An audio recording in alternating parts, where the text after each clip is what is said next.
affecting all of our children, including 10-year-old Taylor-Brinae Lane. She was born with an eye condition that led to kids saying some really mean things and doing some really mean things. And Taylor-Brinae joins us now along with her mother, Korin Lane. Thank you so much for joining us today. For having us. It's so nice to meet you, young lady. Nice to meet you too. I would like to hear more about what was going on with your eye.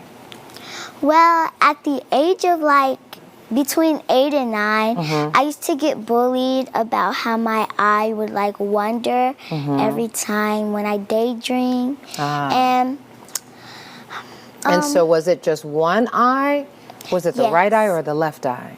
It was my right eye. This eye would just wander and this one would stay straight Right. when I'm daydreaming. So then people would spot that and they would say, "Ew, you're weird when you do that. Ew, Taylor, you're ugly." And they would be really mean to the point that I come home crying to my mom and telling her that I'm getting bullied in school. And she made this song, which is "Don't Cry." Ah, right. We're going to hear that song a little later, right? Yes. Mom, I want to talk about what was going on. There was a particular condition that she had, right? Right. Or does she still have it? I don't think she does. I know it was something she was born with. Okay. We started noticing it around probably maybe 2 or 3 years old. And it was kind of to the point where we only knew it was happening for a few years. Did it impair her vision at all, or was it just didn't. something that was just a visible wandering of one eye? Yeah.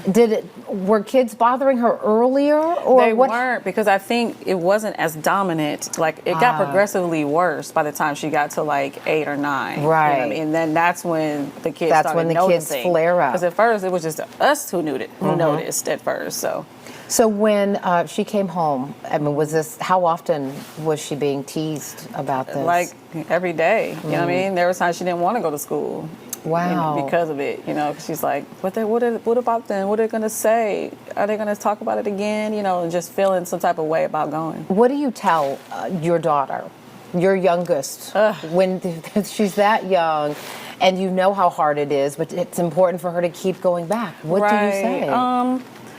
I think the biggest thing for us was to empower her to be, and tell her that she's beautiful in her skin. You know what I mean? It's okay. We went to the doctors, we got, which was, they said it was strabismus, and that's kind of I guess what they consider cross-eyed, with just one of her eyes.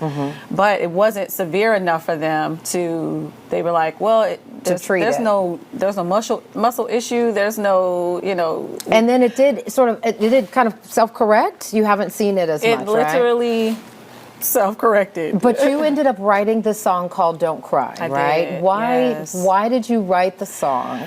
I wrote this song to give her a voice, to make her feel empowered. She's very big about love and very big about helping people. She wants people to be happy and feel happy. So I wanted to give her a voice for not only herself, but also for other kids or even adults that have gone through this. But then a teacher, right?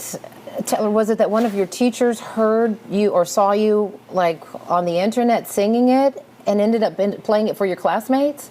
Yes. What was that like to watch your classmates watch you singing? It was making me Did it make you feel better? Yes. What did the kids say? They were like, "Oh my gosh, Taylor can sing." And the ones that were bullying me, they weren't just saying anything. So They were quiet. Did the bullying stop after that? yes. Did anybody apologize? No. Nobody apologized.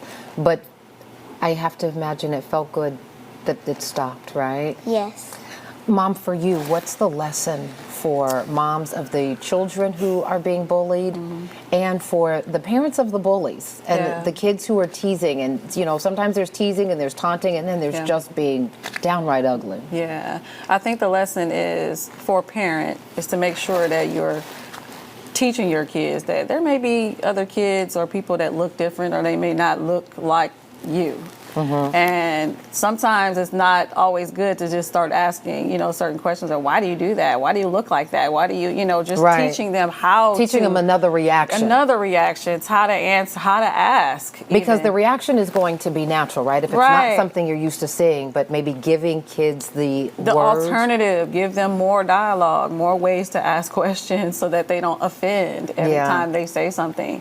They may not think it's mean, you know what I mean? But it is. It is. It is. Taylor, we've got to go, but did you have any advice really quickly for kids who've been bullied? So, what advice I have is to never give up Good. and to keep trying your best, even though you're getting bullied in school. That is great advice. And I know you're going to come back a little bit later in the show to sing Don't Cry, right? Yes. Okay, good. I'm glad to hear it. And when we return, you're going to meet Latrice